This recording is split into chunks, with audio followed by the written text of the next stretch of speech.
What's up, everybody? Welcome back to the podcast. I've been going on a lot of podcasts recently, and one of the questions that I'm getting over and over is, what do business people or investors, what do we need to know going into the recession or like whatever this next part of the market cycle holds for us? Like, how can we position ourselves to, one, survive, and then two, thrive? And so because this question has been coming up so darn much on these podcasts, it seems like maybe something we should talk about here. And for me, really, first, let's say the groundwork. I do not believe there is such a thing as a good or a bad market. There's no such thing. The bear market, bull market, recession, doesn't matter. Boom, doesn't matter. These are not good or bad in themselves. What is good or bad is your skill set and business plan within that market cycle. That's it. Because in every cycle, there are ways to thrive, there are ways to make money, and we know this because recessions are typically where we see great transfers of wealth occur, which means that somebody is benefiting during this period of time. Somebody's losing, yes, but somebody is benefiting. And so the goal for us is to figure out, how do we become one of those people who are positioned well to benefit? With that in mind, I believe that you need to constantly be growing and adapting your skills so that you can pivot, you can thrive in a multitude of market conditions. Two, you need to not get ideological about your business plan. Just because it worked for the last 5-10 years doesn't mean it's going to be the right strategy moving forward. So those are two things I just want to preface here. One, be working on your skills, and two, be cognizant that your business plan might not be the right one moving forward. And that's what I encourage people to really consider right now. Now, I'm not saying you just pivot and adapt all willy-nilly and you jump ship. Like, maybe your strategy is going to work just fine. Maybe it just needs some slight tweaks and adaptations to do well. But two things that I think all business owners, all investors right now need to be thinking about if they want to be positioned to not only, one, to survive, but then to thrive during whatever market cycle is coming, if that's a recession or another bull market, whatever. Here are two things that you should keep pinned to the front of your mind. Number one, cash flow. Cash flow is the lifeblood of a healthy business. And for me, I love cash flowing businesses more than I like appreciating businesses. Appreciation is great. That is like where the majority of your wealth is probably going to be generated. And that's great. You want to get to that place because, especially in real estate, that's where you make your big money.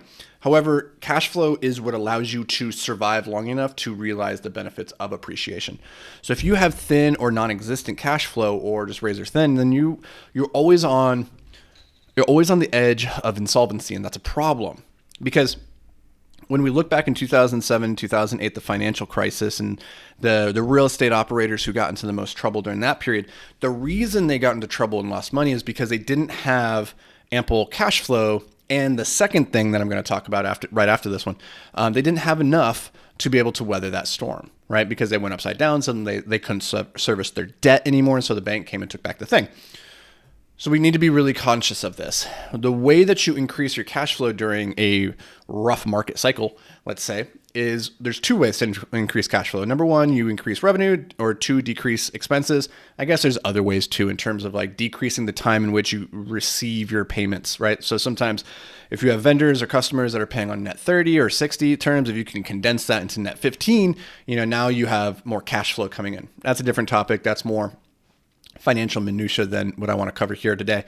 So let's just go broadly from cash flow. You can either increase revenue or you can decrease your expenses. Overall, cash flow is another way of saying profitability, or at least that's the way that we're going to be talking about it here. So of these two, in a recessionary market or in a market where people are starting to tighten up the bootstraps a little bit, you maybe have a hard time growing that top line revenue. So that's maybe not the place to focus as much. Instead, you want to be focusing on the expenses and keeping that as lean as possible. Because now is not the time to be hiring a ton of people, taking on a lot of bloated overhead, a new, office building or anything like that. Like, these fixed costs can sink you. So be very careful and conscious about what kind of costs you're incurring right now. That doesn't mean you need to go lay everybody off, but it means that you need to be thinking hard about this.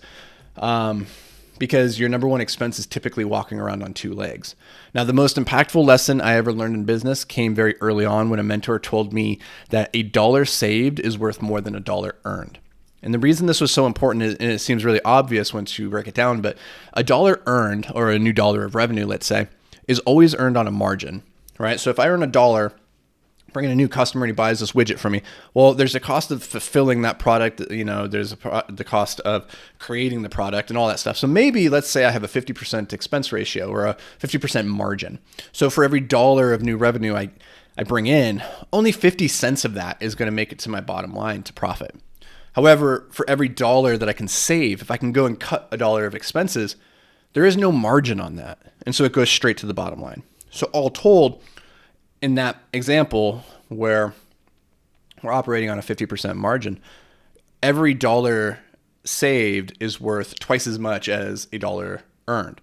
Now, if your business is even thinner margins, because 50% is pretty good, maybe it's 10, 20%, right? Now, every dollar that you bring in revenue, you only get to keep 10, 20 cents of that, right? And so now if you can cut a dollar of expenses, it's like 6 times, 5 times, 4 times more valuable.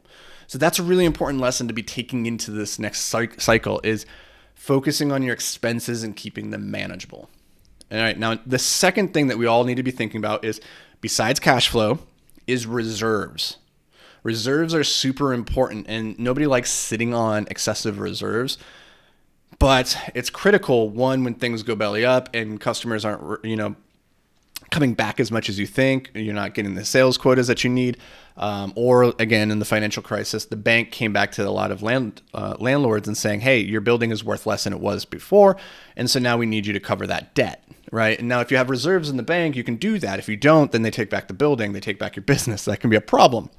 So we want to have ample reserves sitting on the sidelines so that we can weather any of these storms. However, there's a second reason that we want a ton of reserves, not a ton, but ample reserves, is because there's going to be buying opportunities. And we know that during recessionary periods is that there's going to be distressed sellers. There's going to be things that we can pick up at a pretty good discount, whether that's stocks, it's real estate, it's other businesses. And so we want to be in a position with what they call dry powder. And that is just another word for reserves, like having money in the corner ready to go so that you can pounce on those opportunities is going to be very, very important. So even if you're not a business owner, think about this through the lens of your own personal investing. Like, the worst time to buy into the stock market is when it's at all-time highs, right? Like, sure, it's probably going to keep going up over time and you should buy in. However, the better time to buy in is after it's dropped 20, 30, 40%. But you can only do that if you have cash sitting ready to go. So those two things I think are really critical for all businesses, all investors, and that everybody's an investor in some way or another. Is to think about your cash flow. And if you're not a business owner, like thinking about your own personal cash flow situation in your own life, how much lifestyle creep are you taking on? Be very, very cognizant of that. And then number 2, making sure that you have ample reserves. So those are the 2 things that I think we all need to be keeping pinned to the forefront of our minds as we enter into whatever next cycle the economy brings to us. And if you do those 2 things, if you have ample cash flow, you keep that strong, and you also have ample reserves, I think you're going to do pretty well during this next period of time. If you want to go even deeper into the nuts and the bolts of the investing strategy that I'm going to be deploying during the next year, 2 years, we did a video on YouTube. You can go to the channel as Anthony Vicino and look up how to get rich in the 2023 recession. I think that's what it's called. So go give that a watch. It'll get into the nuts and bolts, but hopefully this gave you a new lens, something to think about as you're moving forward into whatever the future brings. And I know it can be kind of a scary time right now as the world starts catching on fire. And it's like, oh no, the economy is collapsing, but it's going to be okay as long as you have cash flow and you have reserves. So I hope this brought you some value. If it did, do me a favor, let me know. Come find me on social media. Come ping me. I love chatting with you guys. Seriously, it's like one of the highlights of my day. So come let me know that you're enjoying the podcast or what you're getting out of it. And I'll see you back here tomorrow. Until then, stay hyper-focused, my friend.